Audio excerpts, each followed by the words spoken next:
Hello everyone, welcome you all to next lesson. This is Rajendran, course instructor here. I hope you had a great session on last week. This week I'm going to talk about being a sports physiotherapist working in a sports medicine team.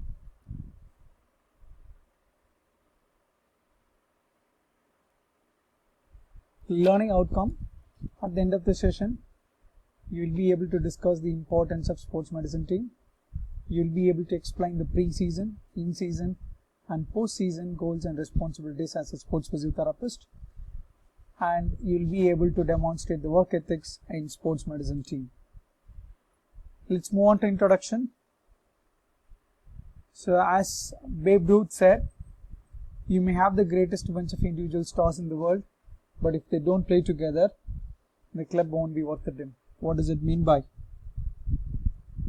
The way the team plays as a whole determines its success.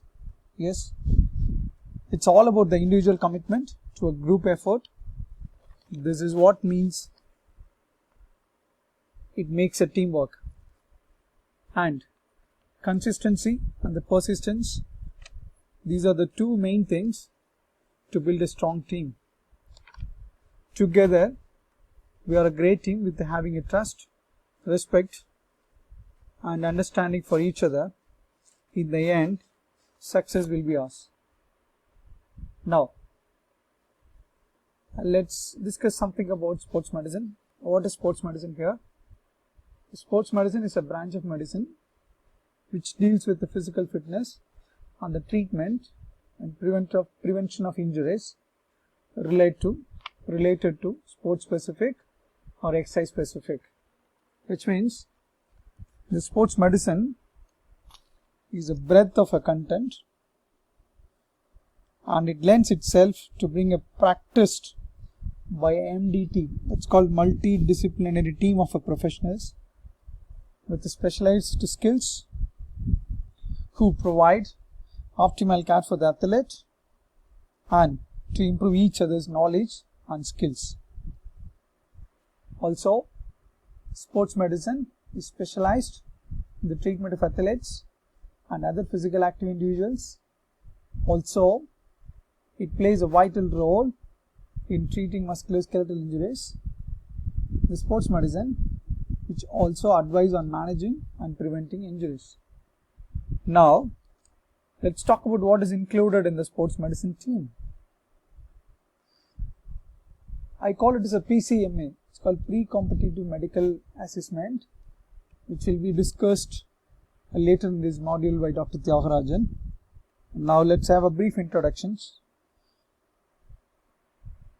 The sports medicine team plays a vital role to assess, to intervene the condition. Now, in CSS, so we have assessment called comprehensive athlete assessments. As it's mentioned, it's a flagship product of CSS. It includes, once a player enters into CSS, he'll be undergoing a step-by-step examinations, which means screening. So initially, the player will held for a medical screening examinations. The medical screening includes assessment from the physicians, cardiovascular system screening, and other screening by a sports physician, followed by which they will be directed to a physiotherapy department for musculoskeletal screening. So MSK, we call this in a short term.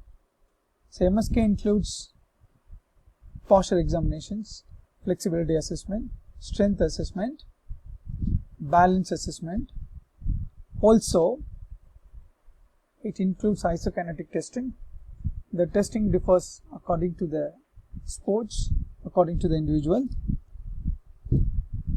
followed by which all the athletes will undergo a psychological assessment, nutritional assessment, functional assessments will be carried by a high performance specialist, followed by which a podiatry assessments too. So, these are all the important factors which included in the sports medicine team. Also, the sports physicians helps in managing medical problems. Also, they provide excellent care of sporting teams in events too. And the ethical issues, as the problem of drug abuse in sports, they also deal with it. So, have you all heard about the term called rural model? So, what do you mean by rural model? So, it is also called as a traditional model, where physicians act as a primary contact practitioner with subsequent referral to other clinicians. Now let's see the difference between traditional model and then recent model. Here, the athlete's primary professional contact is often with a physiotherapist or a physical therapist. However, it's just likely to be a trainer or a physician or a massage therapist. It is essential that all the practitioners in the healthcare team understand their own strength and limitations and aware who else can improve the management of a patient.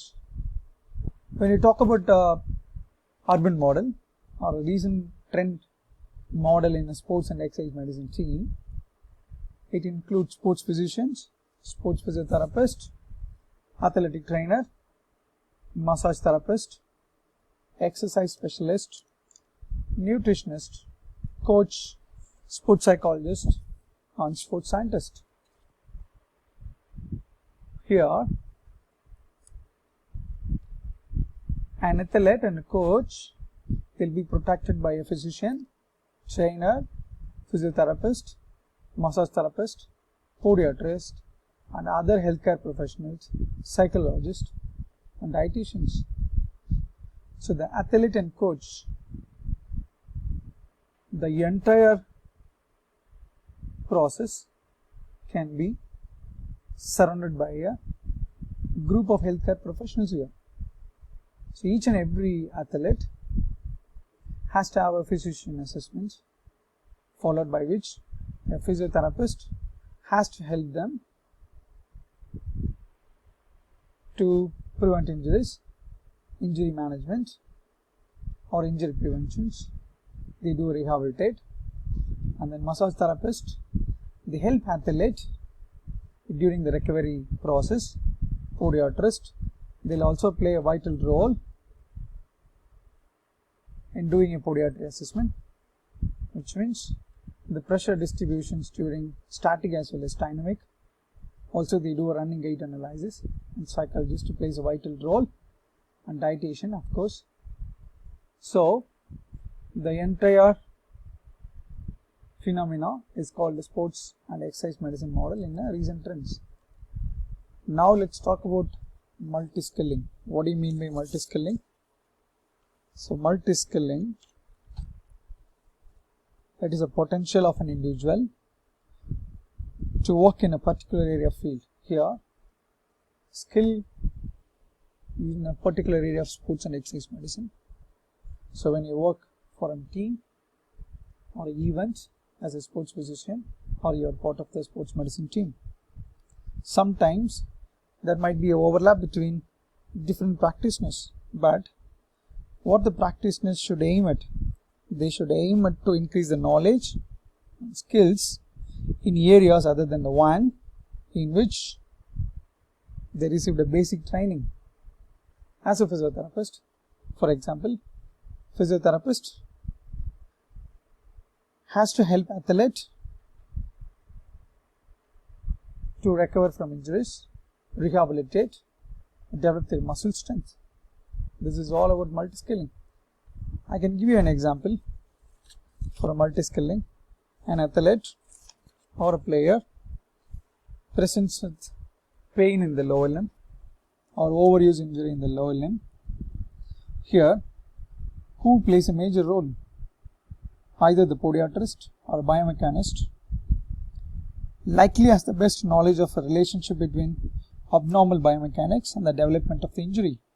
Also, a sports physician, physiotherapist or a sports athletic trainer will have a basic understanding of lower limb mechanics, which means that in a sports medicine team, either the sports physicians, sports physiotherapist or athletic trainer will have a basic knowledge of overuse of lower limb or overuse injury of a lower limb. Also,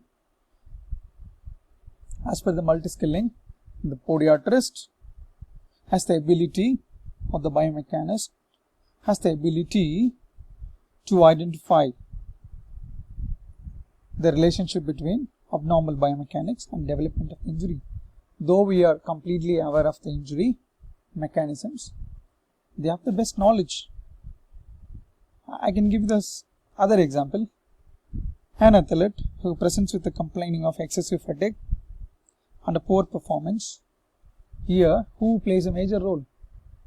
A dietitian is able to provide a nutritional support to bring them back from the excessive fatigue as well as from the poor performance. In a team, as a physiotherapist, you have to have a thorough knowledge about every aspects of an athlete. Either it could be a nutritional, or it could be a psychology, or it could be a injury prevention, or it could be injury management.